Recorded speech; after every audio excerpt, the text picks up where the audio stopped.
All right.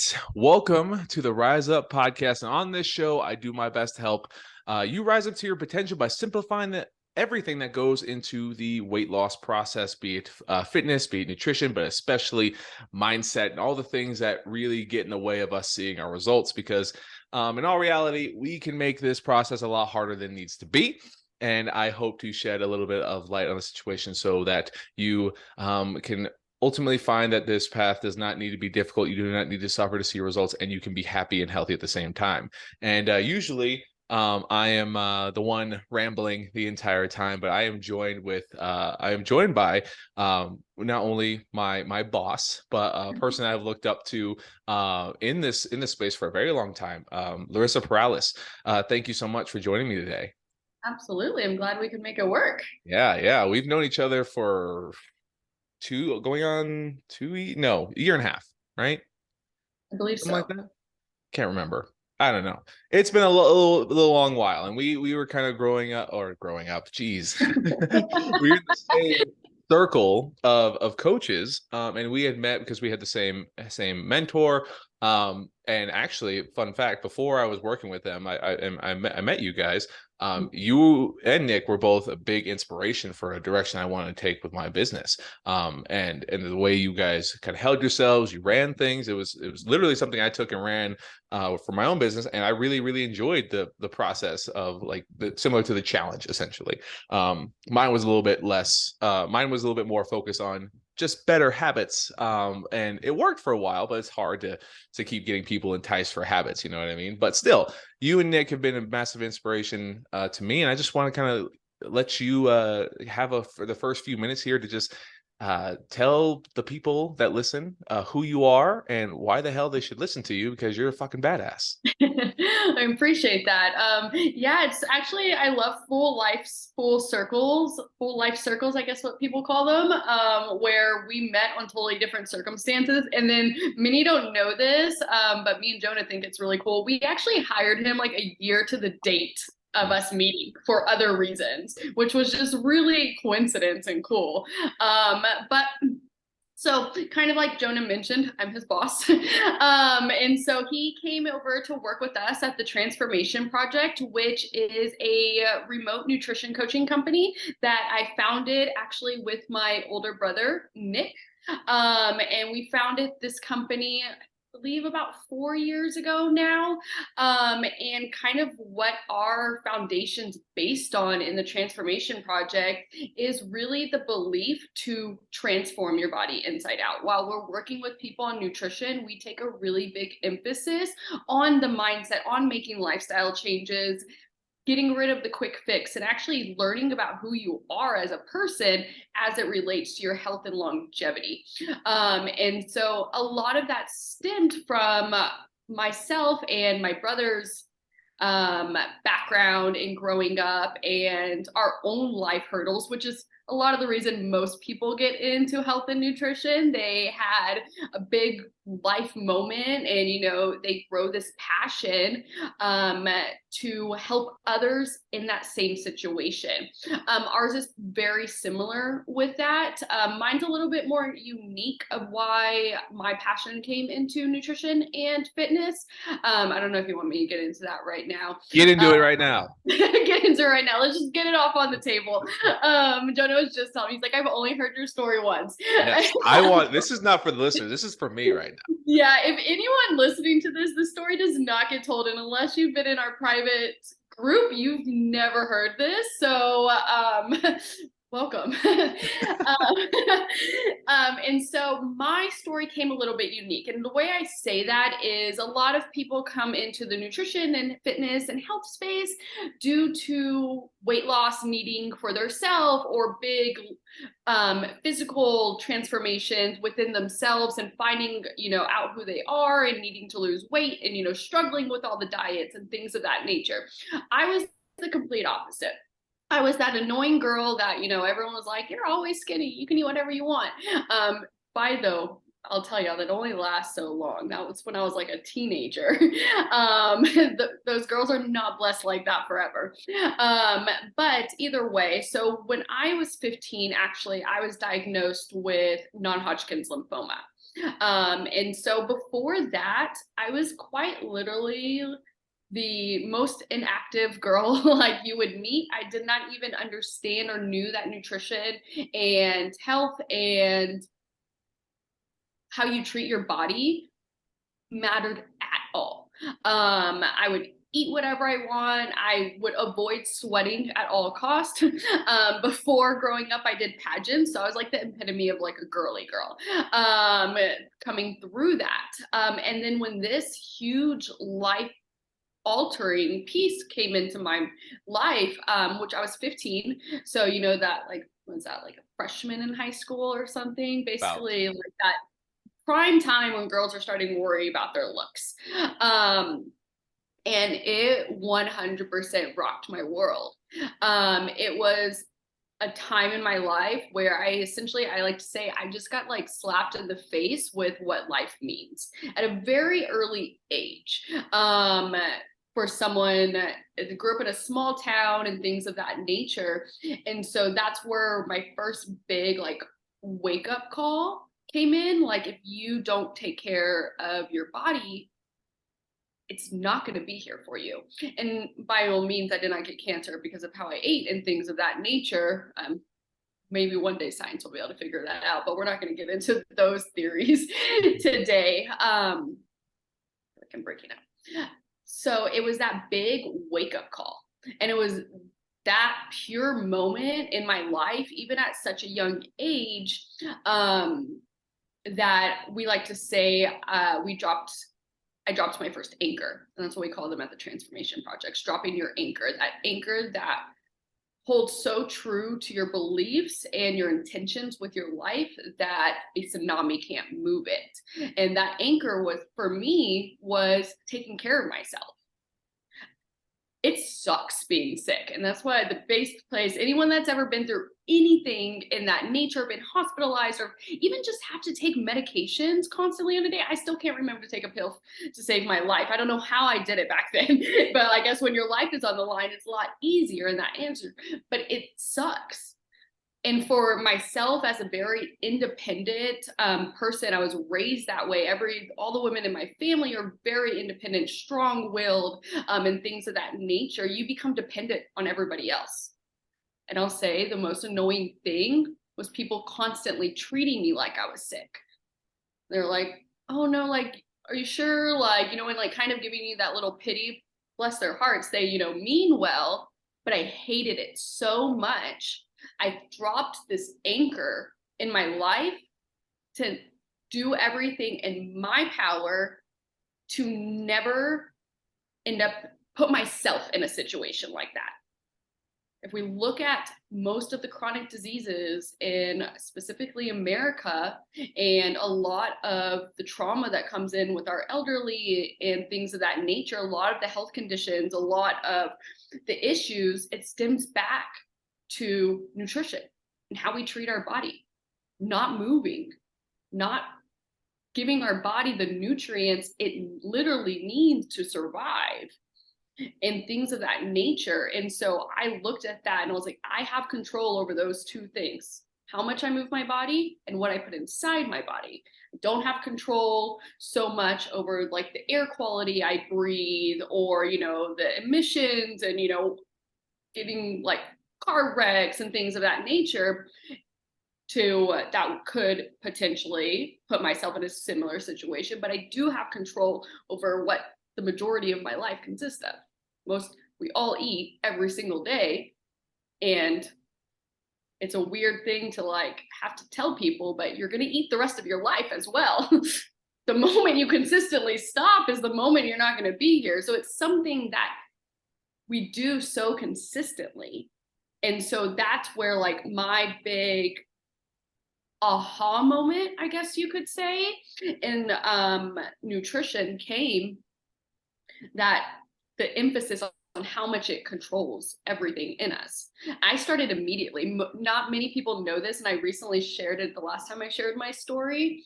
My first workout ever in my life was after I was diagnosed with cancer, and I already started treatment. I did it Wait, in my bedroom. wait, Yeah, chemo? yeah. Wow. Yeah, because I was so it was such like an awakening moment.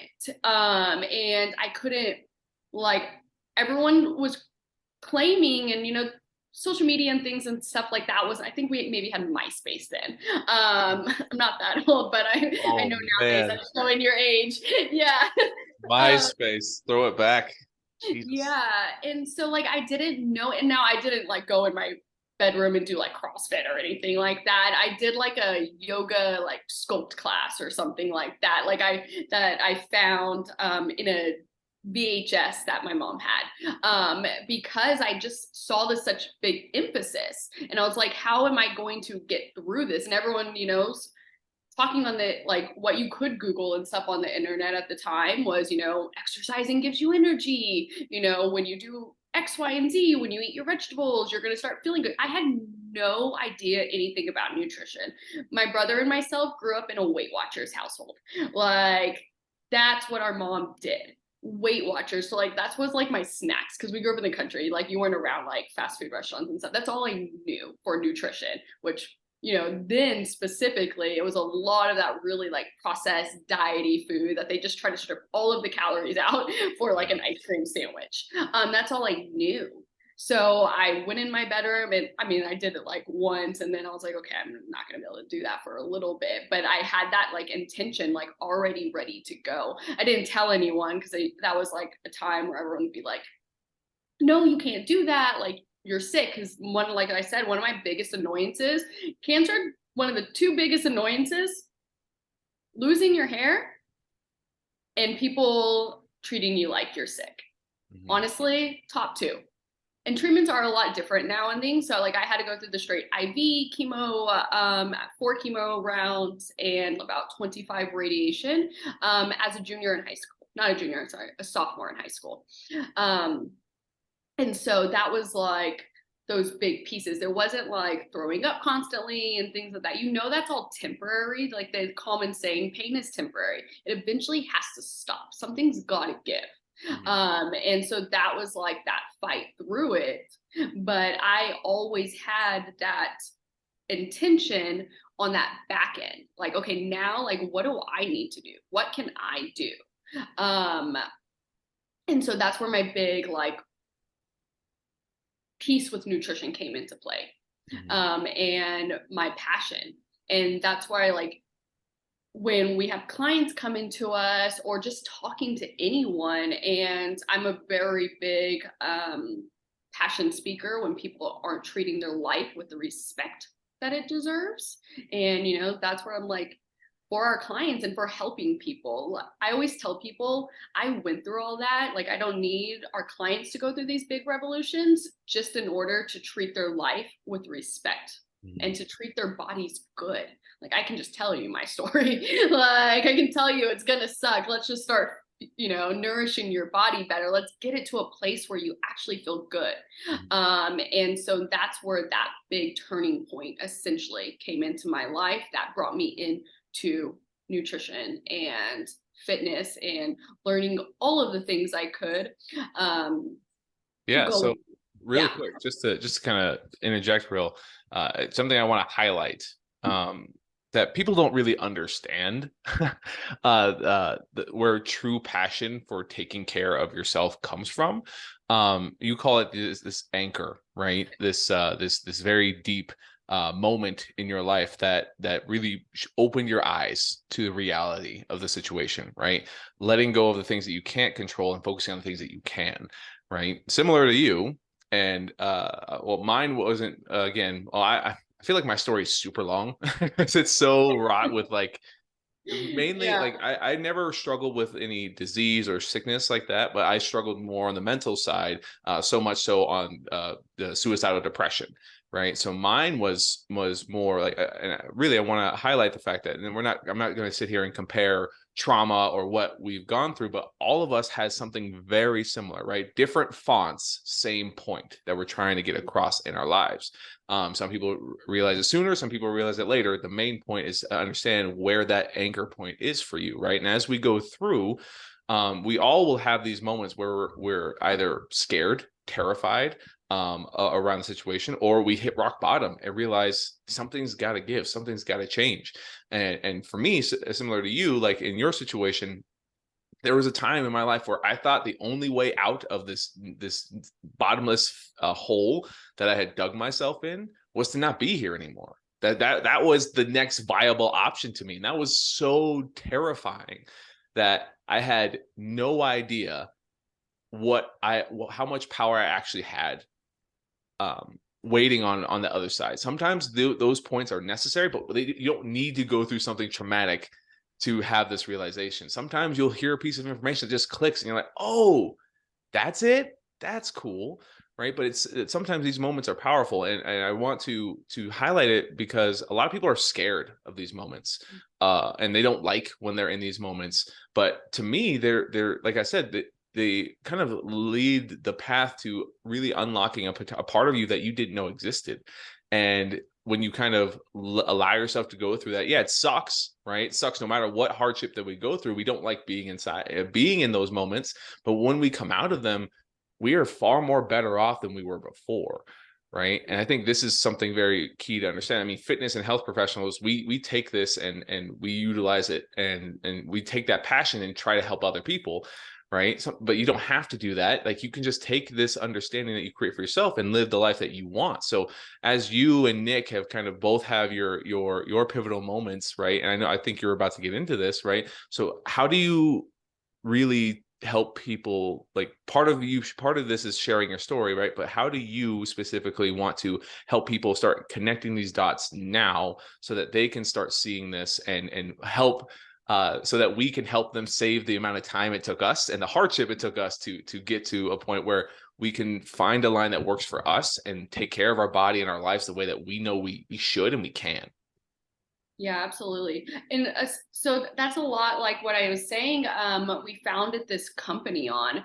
Um, and so a big piece where we like to come in and help people, anyone in our one-on-one coaching knows this, the first phase is what we call clarity, where it seems like anyone that's really, and we understand, like when you're overweight or you're not happy, like you just want to get to it. We want the result yesterday. But we understand a little bit of that delayed gratification. And so how much it can benefit in the long run. So instead, what we help people do in the beginning of this journey is really understand not only who they are, but who do they want to be? And what does that ideal person look like? What do they do? What does that encompass inside of them? And what are the barriers right now stopping them? Whether that's a limiting belief, or maybe they just never done it, so they have no confidence in themselves. It'd be unreasonable to think, if you've never lost 20 pounds, why would you think you can do it now? You have no evidence that you've done it. And so we help build those steps essentially, and that foundation for them to stand on with that belief, and help them to see essentially like, hey, that's just like your mind. There's nothing logical that says you can't do this. There's nothing logical that says your life isn't worth it too. Especially when we get in, we're like, well, I got to focus on these people and other things of that nature. But like, that's one of my biggest things that I tell my people. My favorite saying to always say is, you got to be your best friend and your biggest supporter. And I will die hard to that, even next to my brother. I'm like, I have to support myself more than he does. Because at the end of the day, the relationship you have with yourself is the most important one you'll ever have. And I truly believe that, like, when we go through these struggles or we're working towards any type of goal, it doesn't even have to be nutrition and like fitness and health in general. You'll see a lot of these parallels to like, Yep. yeah, to like work and any life thing that you're navigating. Your own happiness, I truly believe that that's at the root of yourself, and that's something you can control and something that you can make those changes for. But sometimes it takes a little help to figure out who that person is and who you want to be. We grow up in this like scenario, and we put ourselves into these boxes. Like, this is who I am. This is what my parents did. That's where all of our diet habits come from. That's another big thing I love to dive in with people. Like, it's not your fault. Like, you didn't know it. It's not my fault. I knew nothing but Weight Watchers for diets. Like, what other control did I have? It's not my fault. Like, I thought Hamburger Helper was a complete meal growing up. Like, that's what I grew up on. But I now can take that and make my better educated choices as I learn and I grow, because I do now have the ability and the option to learn more and grow more and take that and put it into different situations. And so, but it's that guidance and help finding that. I always tell people this, it's really uncomfortable getting to know yourself. Like, I'm much It's the rather get to hardest know part. someone else. People don't understand. Like, it's not hard to work out and make the right choices for nutrition. It's hard to look inward and like face things that like you haven't faced before. It's Yeah. But once you do and you accept yourself for these things, like the weight loss, the muscle gain, all that stuff, piece of cake. Like, that's why the delayed gratification and just finding that, I'm like, we're going to get to the diet. It's going to be the easiest diet you've ever done as we're doing these things. And the amount of self-respect that brings up for yourself, just like you would for your best friend. And that's why I always use that reference. And I use it with any of my clients or any of our clients that I'm ever talking to, and they're like negative talk to themselves about certain things. I'm like, what would you tell your best friend? I know it's not those things. So why would we tell our own selves? Because then it just keeps driving us down. And then we end up in that same circle. And where you may not specifically think it, but anyone that's ever struggled, that hasn't found those anchors, that hasn't found that huge found self-respect for themselves, will struggle in the long run because they don't have that thing to pull back to. It's very easy to sway when we haven't found that. That's what we talk about, even like our challenge. We run a 42-day challenge, and we'll even tell people, like, what are you going to say when day 43 and your anchor's no longer, I can't because I'm in a challenge. Something else has got to get put in that can't move. And that comes to these big pivotal found self-respects on who we are and passion for our own lives out of the respect for each other. Like, it comes off and it can seem selfish to people at first, like especially my moms and, you know, my caretakers and things like that. But it's the complete opposite of selfish. It's so selfless of me to go out of my way to take care of my body. That way I can be here to show up for my team, to show up for Nick and do the things he doesn't know how to do in the company and things of that nature, show up for my family. I wouldn't be able to do that if I didn't take care of my body. And I think that's where people twist it. Because as humans, we focus on others, which is great, but we forget that, like, we can't actually do that if you're not here. If you're not taking care of yourself, if you're not here, that doesn't happen. Yeah. And there's so many good things that you're saying. I want to dive in. We could do a podcast on each of the points that you made. And I would love to do that, because everyone who knows me, I'll take a tangent and just go on it for an hour and realize I forgot where I was. But there's a couple of things I wanted to highlight about what you said. One of the most important things of being selfish, right? Being selfish has this very big negative connotation around it. It's like, you can't be selfish, you can't make time for yourself, because then you're depriving others around you.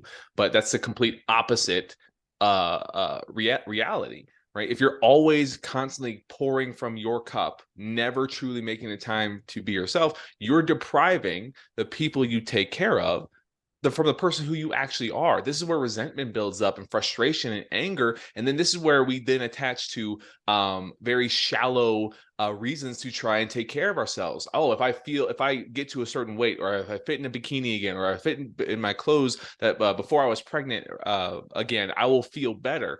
But the reality is, that's not the actual problem that you're facing. The problem is, you don't know how to prioritize yourself. And then when life comes to shove and you're only focusing on a scale number or just fitting back in a clothes, right? That there's a massive wave. I love the analogy, the anchor, right? Because I mean, the boat, the anchor keeps the boat in place, right? Without the anchor, it's going to get drifted off where it's whatever direction that life takes it, right? And it's such a great analogy for life because everyone's been in the ocean. If you haven't, right, you know of the ocean. Yeah, hopefully.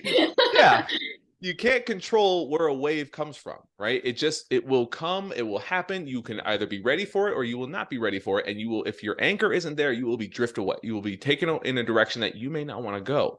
So we need to start with clarity, right? And this is again, if we don't start with in clarity, those waves will knock us off because clarity is where the anchors fall, right? And this is one of my favorite examples is one of my current clients actually.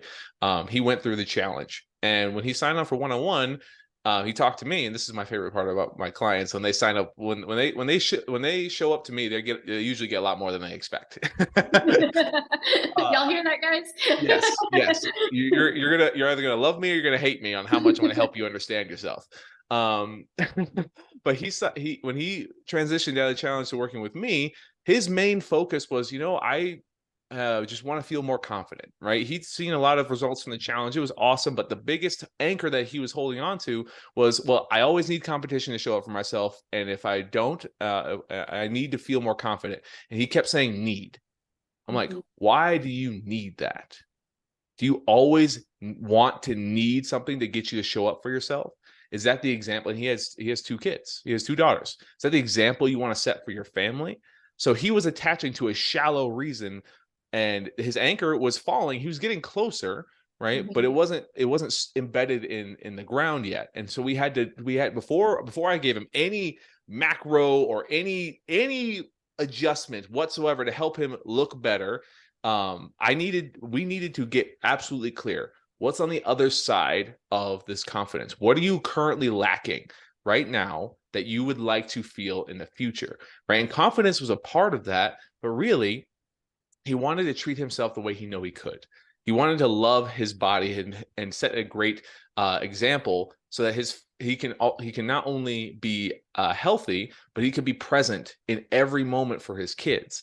Right. His confidence was lacking because he had no work-life health balance, right? He always would have to dive super headfirst into one to improve that area. So we didn't focus on diving headfirst into nutrition and fitness because that's the exact things he's used to that's going to perpetuate the same fucking problems, right? So we cleared that out and said, okay, you don't need competition. You need to understand the example you want to set, the balance you want to create in your life. And once he cleared that up, every decision that we made moving forward, we kept that in mind. That anchor finally embedded itself in the sand at the bottom of the sea. And he was like, every decision doesn't have to be an all or nothing decision. It's either going to help me feel better about my body and also help me feel present in my life. I don't need to completely focus on one area. And ever since just because you have clarity doesn't mean the waves stop. Like, yeah. That's what I was gonna say. Then the waves are actually fun. Then you're like, yes, let's go to the wave park. That's exactly what I wanted to say right there. It's the challenges that we face in life no longer have as much weight on them, right? Because it's kind of fun because it's a new opportunity to understand yourself in a situation, right? And it's so new to people. Like we're talking about this. This is the hardest part, right? If you've struggled with getting to your goals, this is what makes it harder. Weight loss and fat loss is a lot easier than it needs to be. And this is what I used to say all the time. And that's what I got in trouble with in the past, but that's for a previous podcast. But this is the reason it's easier than you think it is, because once it's clear, right? No challenge is this like completely upending wave that knocks everything out of the way. It becomes an opportunity to, all right, how do we navigate this? How do we show up better so that, again, in life, we can't control the waves. But when a similar wave comes up and you get through this time and with this new understanding, this new clarity, the next time it rolls around, that wave's gonna be a lot smaller. And you're gonna feel way more confident. And that right there, like I said, there's so many points. I just want to highlight those few things because they're the important things that we need to understand. Yeah, 100%. I can't agree more. Yeah. So in this avenue, right, as we provide clarity for people, right? What do you think? What do you think? Well, I have my opinions on this, and I would love to hear Oh God, what are you gonna your ask opinion. me? Well, it's nothing crazy, but after someone understands this clarity, right? We already kind of talked about the waves don't stop, Yeah. right? What do you think is the next biggest lesson that people need to learn in this journey as they go through understanding their pivotal moments in their life that help them remind themselves of what they can control and what passion they can have for taking care of themselves, and they start setting these emotional anchors? What do you think is the next biggest impact that's not only going to help them see more success but more longevity with their overall relationship with their self, their fitness, and just their well-being? Yeah. And I was actually kind of thinking of this already as you were going. The next big piece that like people have to not really break through, because I don't want to make it seem like there's this other like big, it sounds like this is a long process, guys, and it's not. It doesn't have to be. Doesn't have to be. The next big piece though is, so we talked about like these waves coming and they get smaller. These also, AKA, can be excuses to us. And when those excuses start to disappear, things get a little scary. Mm-hmm. We start to succeed. That's why I And we're asked you like, this question. wait, yeah. Then we're like, wait, I actually not only need to do the thing now because I have no other excuses or nothing is coming at me anymore. And if I do the thing, I'm actually gonna succeed. I Mm-hmm. always say this, and it's sad to understand. People are more comfortable failing than they are succeeding. And this is only because we fail more than we succeed. Our comfort level, and as humans, we have fight or flight, we're always going to go towards our comfort zone, which is failing Mm-hmm. typically. It takes a lot of fails. That's how we even learn to walk. And you get comfortable in that. And so when we start to push those excuses out of the water, there's no longer this over here. And I don't know why all of our analogies are not going to be ocean, No, but it's okay. It's all right. there's no longer icebergs coming and none of this. And like, I'm just like thinking, now I need to go to the beach. Um, but then we got open water. It's scary. And that's where the next piece comes in. You not only have to give yourself permission to succeed and get ready to succeed, get ready to be like on the top there, because you're going to do it and you can, but that you deserve to do it. I believe even with those anchors. And so, like, we know, like, that's, you still have to look at yourself in the mirror and say, I do deserve this. Because then that next piece, that self-sabotage comes in. Like, it always like will start to trickle back. That's a lot of the imposter syndrome too that a lot of coaches deal with, or a lot of people just in specific job areas and higher level jobs. Like, why am I here? Like, what did I do to deserve this? You know, what did I do to put myself in this situation? I specifically have a very distinct story with this from a client. That may relate to a lot of people. So I had this client, and so we were working, I think she lost like 25 pounds. We were at her goal weight.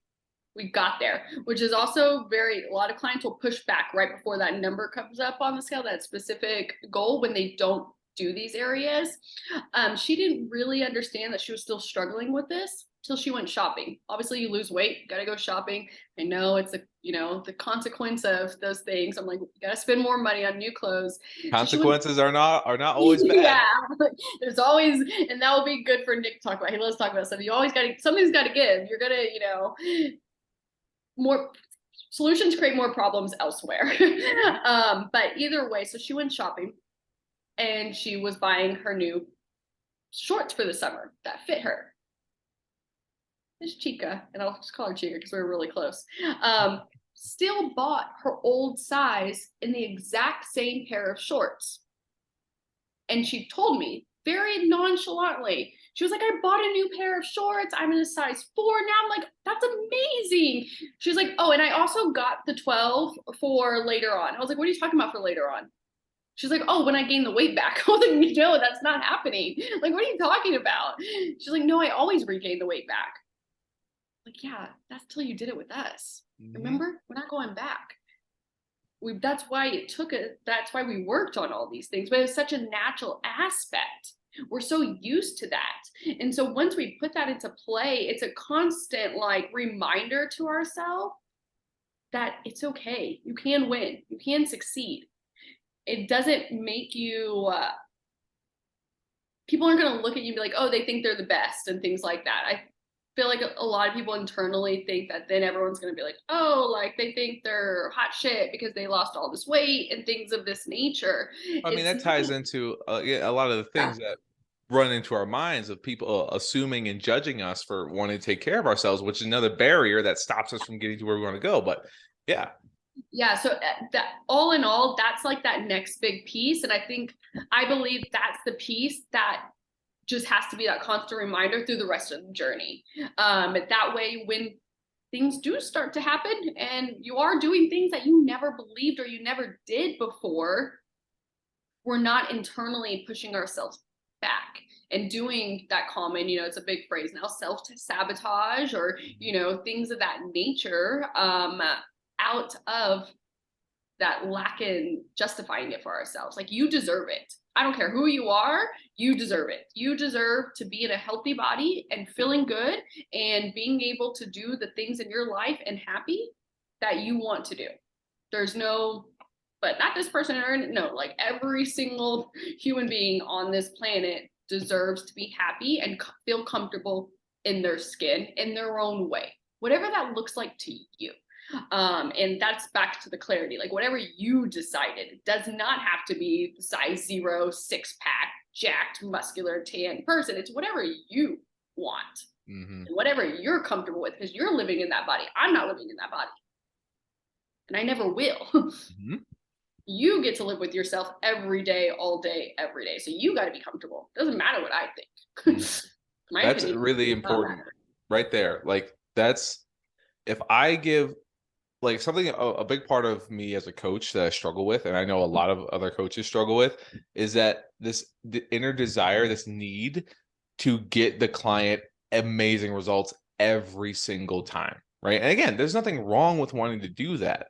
However, if you give a client physical results and through your program and it doesn't, and then 3 months later they regain all the weight back, you didn't actually change anything, right? And that's more harmful to me now as it's taken time than actually giving the client the ability to give the ability to listen to themselves truly understand what they want, because so many people are used to doing what other people tell them to do, living life that other people have told them to do. And this is what I did. I grew up my entire life not knowing anything that I wanted because I had other people's expectations put on me the entire time.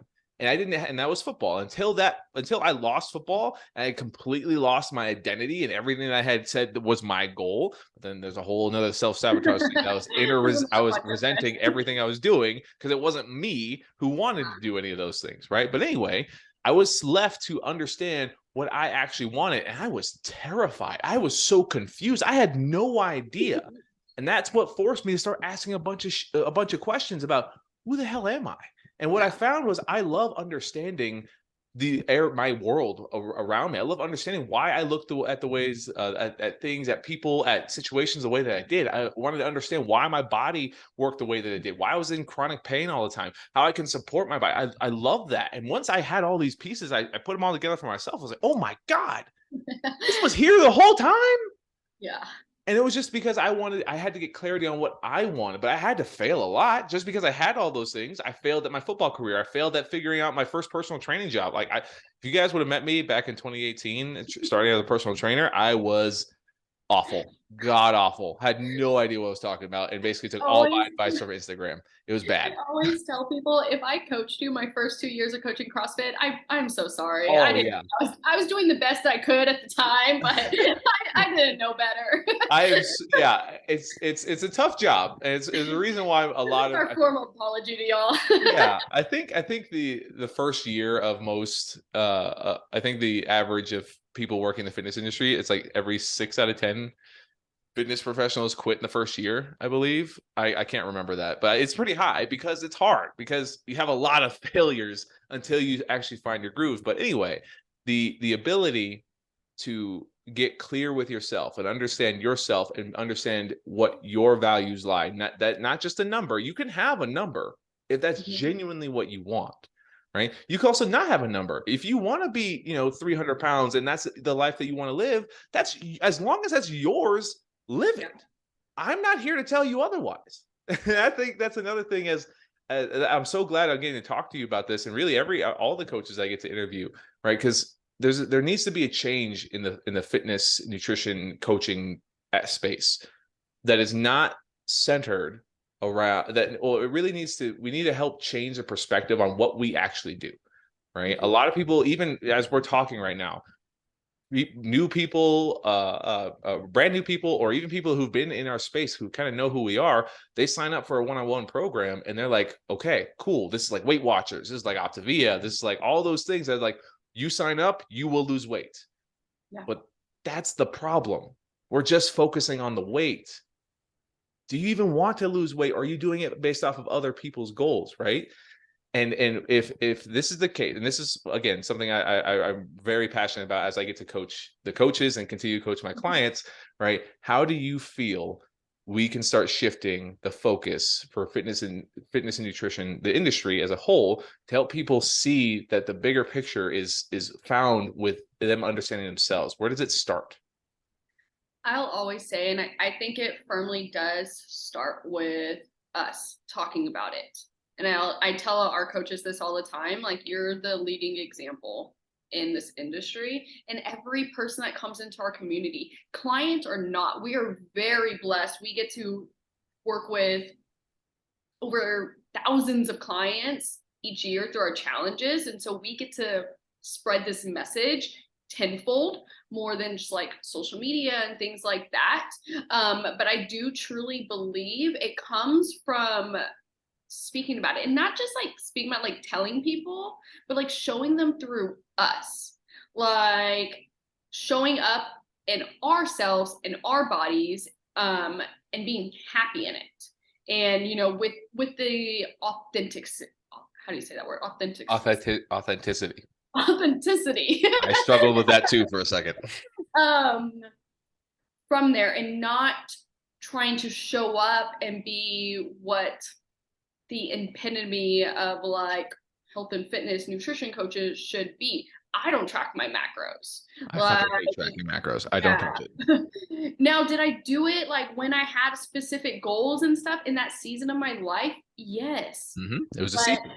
Yes. And that's what I was like, with that too. And like, people have to understand, and these are pretty big concepts to grasp, but the good thing is, like, you can start whenever. Like, it doesn't take anything magical just to start thinking about this and thinking about who I am. I've actually wrote it out. And this is from one of the NCI conferences we went through, but I have a notebook that has two sides to it. And it says who I am and who I am not. This one side was really easy to fill up. The who I'm not side. And over here, I'm like, I am nice. Starts there. It's something. We're getting somewhere. But like, I'm if you're someone that is very literal and like things like in writing, you can't, like, you're not have that creative brain. I'm not the creative person in that sense. Like, my coaches will tell you I have all the charts in our company, but I have it written out.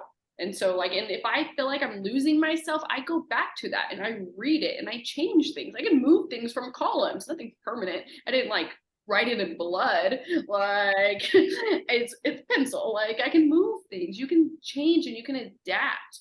When you get to those goals that you want to achieve, say, you want to lose 20 pounds, when you get down to that range and you're, feeling good in that bikini, you may grow a little bit. You've probably grown in the process. I would hope you've grown through the process and you learned more about yourself. You learned, this is what a lot of the challengers in a one-on-one, of course, two tells too. I didn't know that, like, I could live without, like, I could say no to certain things. I thought I was controlled by these foods. And so it's like finding that person and then having that fluidity in it. Like, you're not stuck. Just because like we say, like you got to find this anchor, doesn't mean you can't drop another one. Or Hmm. you can't pull it up, sell the blue seas and drop it somewhere else. That happens a lot, Like, especially, and just to yeah.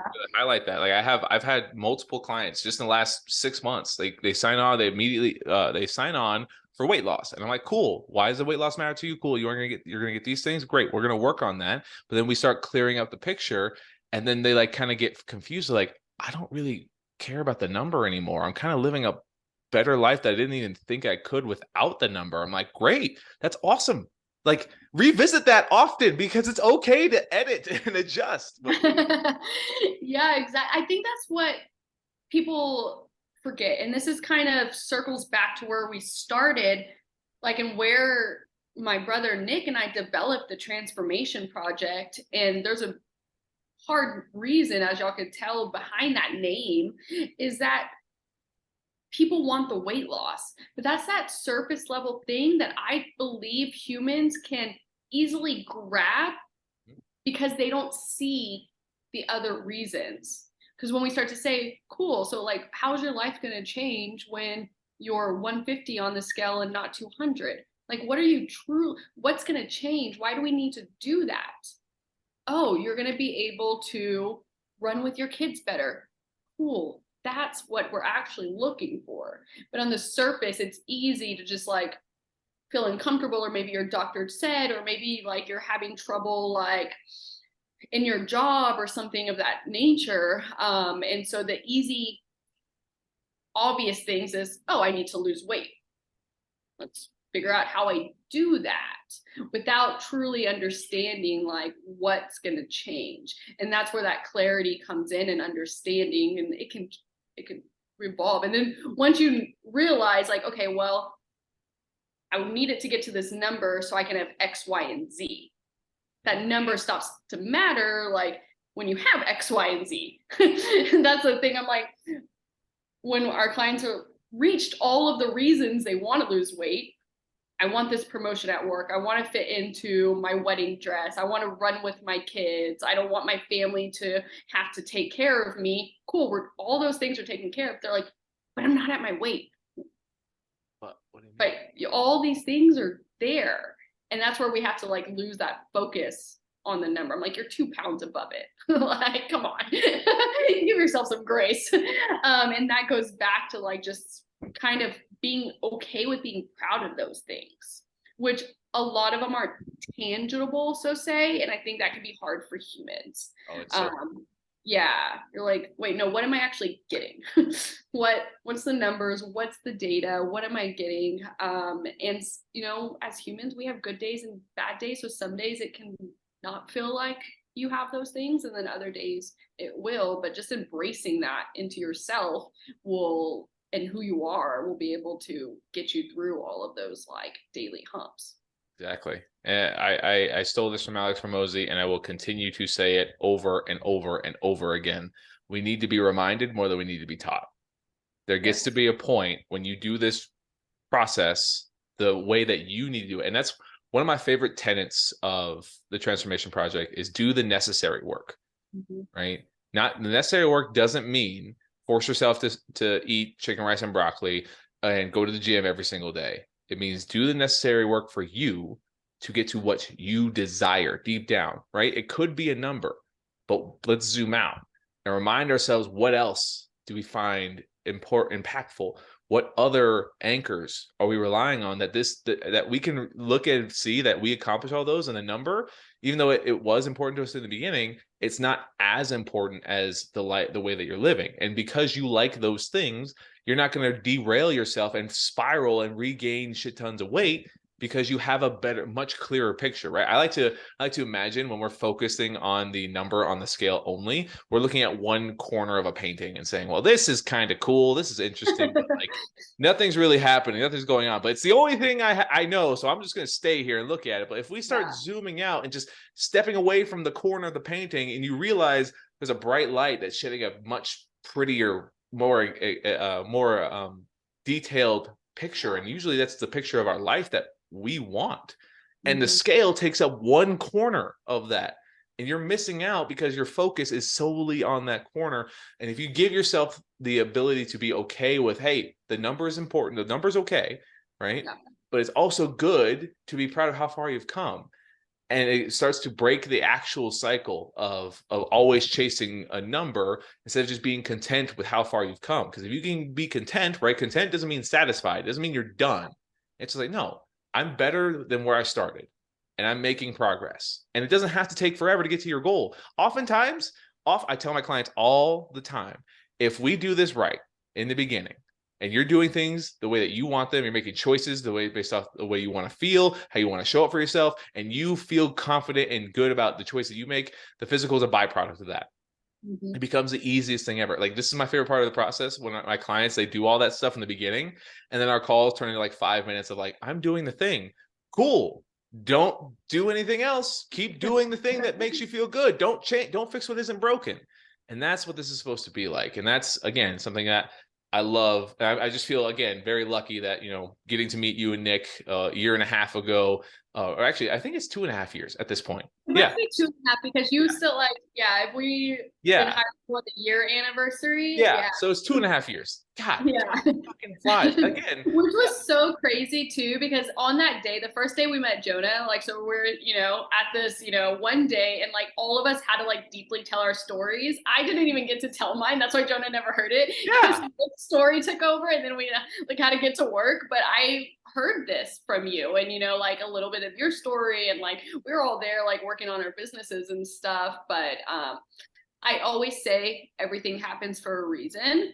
And then those like relations and like anyone that's ever came into our community, you're here for a reason. Like, I will always say, like, cancer happened to me for a reason. I'm at the place I am now from a bunch of pieces leading up to my life. You're in the place you're supposed to be at that time. And so you can embrace it and take with it what you can, or you can let it eat you alive, which is either.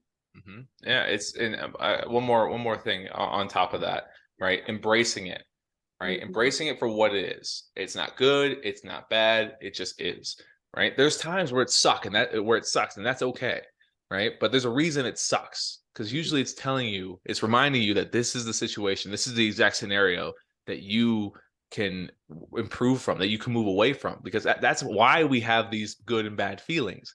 They tell us what really aligns with us, and they tell us what really fucking doesn't align with us. Again, it doesn't have to be cancer, it doesn't have to be suicidal depression, it could be very simple things, but it's not good, it's not bad, it's helping you get to where you want to go. So this is a very, very, very awesome conversation. And I told Larissa at the start of this, we have 30 minutes to an hour, and I'll probably cut us off at 45 minutes. I didn't do that. I don't even know how long we've been talking. We're coming up on the hour mark, but this is okay. This is why I love doing co-hosted podcasts, because it's just fun. It's good to bounce things off of. But anyway, I'm gonna wrap things up here. Larissa, if there's one more thing you want someone listening to this to walk away with, what would that be? Just one thing. One thing. He's giving me the cue not to ramble on for another 30 minutes. Honestly, if you could just walk away with one thing from this call, let it be that you matter and your happiness matters, and you do have control over that. Period. Where it may feel like you're out of control, you do have control, and you're always just one decision away from changing your life. That's truer than you ever really know. Larissa, thank you so much for taking the time. This has been a lot of fun. I'll drop all your social media in the show notes. Also, Transformation Project stuff will be down there as well if you want to learn more about what we do. And then we will see you on the next one. All right. Thank you so much, Jonah.